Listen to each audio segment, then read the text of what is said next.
In this guide, we'll go over all of the actions the White Mage learns from level 50 to 90 in order. We'll go over how each action is meant to be used, and when applicable, the recommended way to use it. In the summary, we'll take time to outline both an opener, general rotation, and healing strategies. We will also briefly look into stat priorities. I will assume you have already seen my guide which covers level 1 to 50, and I will also assume you are acquainted with abbreviations like GCD, OGCD, and weaving. I will at most briefly cover general healer mechanics, so if any of these aspects are not familiar to you, please view the corresponding videos in the top right corner, those being the level 1 to 50 guide, my GCD guide, and my healer basics guide. Before we go through level gained actions, let's briefly cover changes with Endwalker to actions learned from level 1 to 50. The cast time of Stone and all of its upgrades have been reduced to 1.5 seconds. This specifically enables you to weave an OGCD after every stone cast, which is a huge improvement. Holy's mana cost have been reduced to be equal to Stone's, so it will not cause you more mana issues than just regularly attacking anymore. Presence of Mind's cooldown has been reduced to around 2 minutes.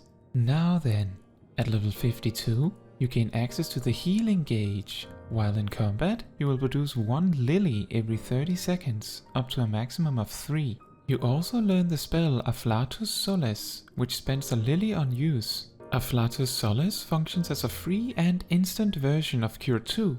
Because Afflatus Solace is a spell, not an ability, it should only be used in place of Cure 2, or if you have nothing else you can cast while running, and you do have a target you could heal.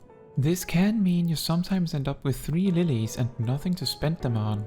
At this level, this is fine.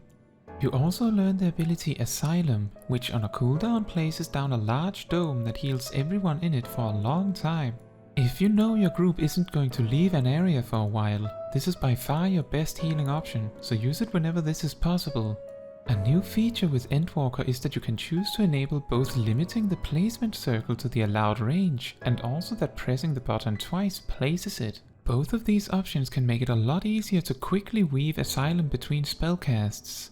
At level 54, Stone 2 is permanently upgraded to Stone 3, which increases its potency slightly. At level 56, you learn the ability Assize, which does a large amount of damage to all enemies in a large circle around you. It also heals all allies with the same potency. It also restores a bit of your mana. And it even cooks you dinner and does your chores. Nah, I'm just kidding. But in all seriousness, this ability does so many good things that even if you only benefit from 1 or 2 of them, it is a good idea to use it on cooldown, weaving it between your spells. For clarity, here is a list of spells that have cast times that allow for weaving. The rule of thumb is, if the base cast time is more than 1.5 seconds, then you cannot weave. If the spell is non-instant, then you can weave 1 ability. If it is instant, then you can weave 2 abilities. At level 58, you learn the ability Thin Air. With 2 charges and a minute cooldown, it lets you cast your next spell for free. This primarily will find use when you want to cast Medica 2 or Raise, as these are by far your most expensive spells. You can be more liberal with the first charge use, since the cooldown doesn't start unless you spend 1. Try to find ways to use the charges so they don't go to waste. At level 60, you learn the ability Tetragrammaton. This simply heals your target as an OGCD on a minute cooldown. This should be considered one of your first options when the tank or someone else needs some healing before you start casting spells for it. Remember to not save Tetragrammaton for a rainy day, as its usefulness comes from its short cooldown alongside its power. At level 64, Stone 3 is permanently upgraded to Stone 4, which again increases its potency slightly. Arrow 2 now needs to last at least 12 seconds to beat it, rather than just 9. At level 66, you learn the ability Divine Benison, which applies a large shield to your target. As long as the tank is actively taking damage, it is beneficial to use it on cooldown on them, between your spellcasts. It is also a great option to use just at the start of a fight or while the tank is pulling. At level 70, you learn the ability Plenary Indulgence. This ability places a buff on everyone in range that on its own does nothing. When anyone in range is healed by any of your AoE healing spells, it heals them some more. Since the cooldown is rather short, you can make use of this even if you know you will only cast Medica and nothing more. In fact, unless you know you will need the extra healing from Plenary Indulgence very shortly, you should generally use it just before any AoE healing spell that affects it. At level 72, Stone 4 and Arrow 2 are permanently upgraded to Glare and Dia. Glare does slightly more damage than Stone 4, and Dia is identical in power to Arrow 2, but with a 30-second duration, you have to reapply it less often.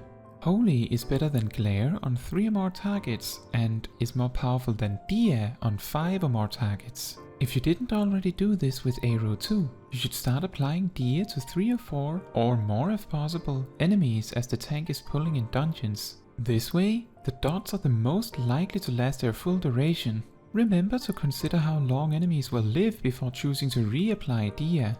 At level 74, your healing gauge is expanded with the Blood Lily. Whenever you spend a lily, you feed the Blood Lily. When the Blood Lily has been fed 3 times, it blooms. You also learn the spell Afflatus Misery, which does a huge amount of damage, most of it in an AoE around your target, at the cost of spending the Blood Lily. It is also an instant spell, so it can be used while on the move. Despite the massive payoff, it is not worth it to use lilies exclusively for the purposes of feeding the Blood Lily, at least not on single target. This is because it takes 3 GCDs of spending lilies and then 1 GCD to use Afflatus Misery, and since it does less damage than 4 glares, you would have done better damage simply using glare 4 times in a row. On 2 or more targets, Afflatus Misery is a damage gain over using Holy or Glare, and this is including using lilies just to feed the Blood Lily. If you intend to use Afflatus Misery on AoE, you can benefit from spending the lilies while the tank is still pulling, after applying Dia to 3 or 4 enemies on the way.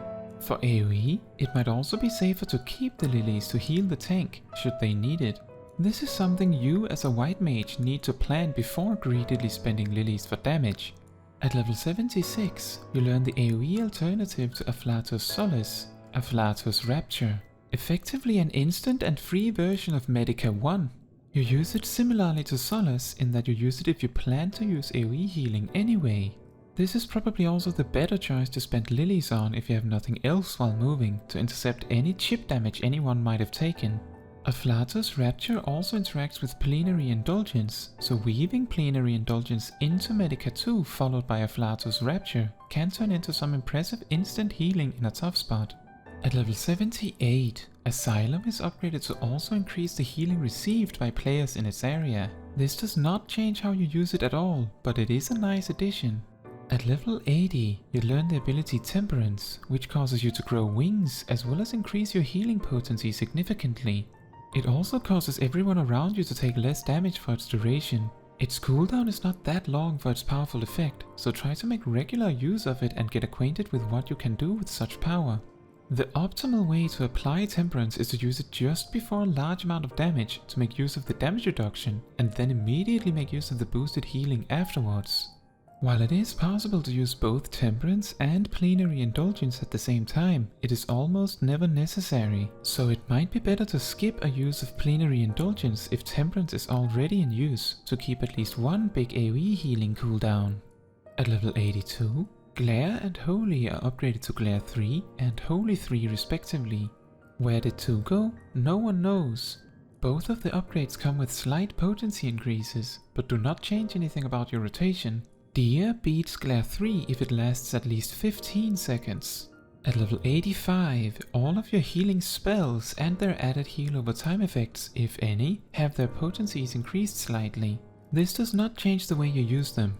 At level 86, you learn the ability Aquaveil, which reduces the damage taken by a lot for another player, or yourself, for a little bit. The primary target is of course to place it on the tank when anticipating a tank buster, although you can use it to blunt the hit of a raid-wide AoE on any party member in a bad spot. In a dungeon context, you should consider using this just as the tank finishes pulling and comes to a stop to soften the initial incoming damage. At level 88, Divine Benison is upgraded to hold 2 charges, so you can use it more liberally. Just make sure to never use it back to back on the same target, as the shield does not stack with itself. Make sure to always have Divine Benison at least on cooldown by placing shields on the tank to blunt the passive amounts of damage they tend to take. You can also use both charges for this, but keeping one for a big hit might be preferable. At level 90, you learn the ability Liturgy of the Bell, which places a healing blossom and grants you 5 stacks of Liturgy of the Bell. Whenever you take damage, 1 stack is spent to heal everyone for 400 potency. If, after 15 seconds, not all stacks are spent, the healing blossom then detonates all the remaining stacks at once for half the regular healing amount. The primary use of this ability is to use it when anticipating raid-wide damage, or even better, multiple hits of raid-wide damage. You can also place the bell way in advance of damage, to make sure the half potency heal from running out aligns better with the damage you intend to heal with it. Due to this ability's unique interaction, it is definitely worth practicing with to make the most use of it. Be aware that it has a long cooldown too, so you only get a few uses of it through even a long boss fight. Also, keep in mind that while the healing radius of Liturgy of the Bell is wide, you may want to place it either in the center of the room or in the center of your group to make sure everyone gets hit.